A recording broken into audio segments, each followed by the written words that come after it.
A paz do Senhor, meus amados irmãos. Nesse segundo material sobre encheios do Espírito, nós gostaríamos de destacar a importância da oração ativa, a prática da oração ativa. É muito bom falar sobre oração, é muito melhor viver em oração. E o que seria viver sobre oração? Primeiro, orar não é sobre repetir palavras. Se eu falar essa palavra, se eu falar aquela outra, se eu falar desse jeito, daquele jeito, Deus vai me ouvir. Orar também não é sobre estar em um local mágico, se eu for ao monte, se eu for ao templo, se eu for ao altar, se eu fizer nessa hora, 4h59, 3 da manhã, 4h20. Não.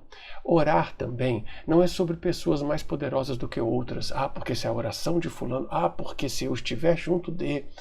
Ainda vos digo, orar também não é sobre ficar pensando nos seus problemas, buscando uma saída mágica, sua força, sua inteligência, sua sabedoria, enfim. Acredito em você, mas orar não é sobre imaginar os problemas. E, finalmente, orar não é sobre falar sozinho, como se falássemos às paredes, ou aos templos, ou aos bancos, ou aos céus, e aquilo nos melhorasse. Orar é uma forma de vida através do relacionamento direto com o Espírito de Deus. Foi por isso que Jesus, em Mateus capítulo 6, ele disse claramente como deveríamos praticar a oração. Diz o versículo 6, tu quando orares, entra no teu aposento, fechando a tua porta, ora a teu pai, que vê o que está oculto, e teu pai, que vê o que está oculto, te recompensará. E orando, não useis de vãs repetições como os gentios, que pensam que por muito falarem serão ouvidos. Mateus capítulo 6, versículos 6 e 7. Ao mesmo tempo, quando Jesus disse, ora a teu pai, ele está dizendo, pratica um relacionamento com ele, que não é imaginativo, especulativo, que não é uma fábrica de ideias. Não, é uma experiência ativa com o outro que não sou eu. É uma experiência viva através do Espírito de Deus por meio da fé.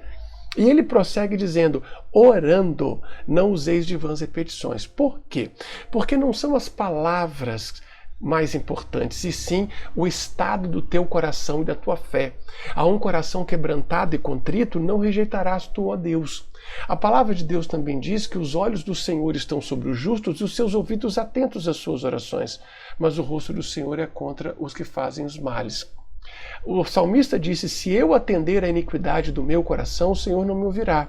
Que iniquidade tem no meu coração? Os maus pensamentos, as amarguras, os ódios disfarçados de mágoas, enfim, tantas quantas, muitas. Um coração ferido e machucado pode fazer com que a minha mente esteja aprisionada num conjunto de toxicidades, de venenos mentais.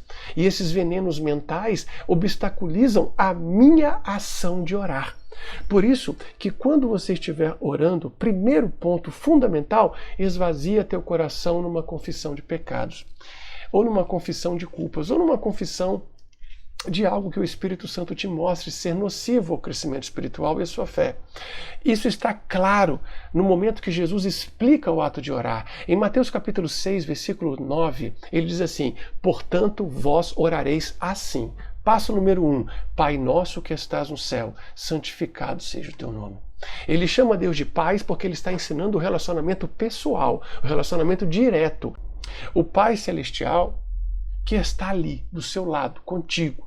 E quando ele fala santificado seja o teu nome, é exatamente a remoção dos nossos pecados, exatamente o perdão purificador que o sangue de Jesus traz. É o ato de confessão e abandono daquilo que me separa do Pai. E logo em seguida, no segundo ponto, ele diz, venha o teu reino, seja feita a tua vontade, tanto na terra como no céu. Então, é o momento em que eu abandono a vontade do meu coração, em que eu nego a vontade do meu coração. E aí venho me lembrar de 1 Coríntios, capítulo 9, versículo 20. Nos fala que nós temos poder sobre a nossa própria vontade. Volta ao salmista, se eu atender a iniquidade do meu coração, Deus não me ouvirá. Venha ao profeta Jeremias 17:9, enganoso é o coração do homem, quem pois o conhecerá mais do que todas as coisas. Então, o centro dos nossos pensamentos e sentimentos pode estar hipercontaminado. Por isso é preciso entregar a nossa vontade à vontade de Deus, submetê-la de forma voluntária e amorosa. Lembrando que assim como Jesus negou a si mesmo e morreu na cruz por nós, assim nós estamos negando a nós mesmos e entregando nossa vida a Ele, quando dissemos, seja feita a tua vontade tanto no céu como na terra. Não da maneira que eu quero, seja feita a sua vontade tanto no céu como na terra, ou seja, da maneira como é feito no céu, seja também feito na terra. Logo a seguir, depois que eu confessei os meus pecados, abri o meu coração, entreguei ao Senhor as minhas fraquezas e o Espírito Santo nos ajuda nas nossas fraquezas. Logo depois que eu reconheci a soberana vontade de Deus, o adorei com ação de graças, entreguei a minha vontade, os meus desejos, os meus sentimentos a Ele, então eu entro na fase das petições. E é uma petição dependente, é uma petição que honra o Senhor, porque diz assim, o pão nosso de cada dia nos dai hoje. Logo depois, uma petição com nível espiritual, perdoa nossas dívidas, assim como nós perdoamos a quem nos ofendeu. E logo em seguida, uma nova petição com nível espiritual. Não nos induz à tentação, mas livra-nos do mal. Fechamos aquela oração com uma adoração genuína. Teu é o reino, teu é o poder, tu é a glória para sempre. E amém. À medida que eu vou repetindo e externando essa relação com Deus, aumentando a minha experiência na oração, eu vou também me enchendo do Espírito.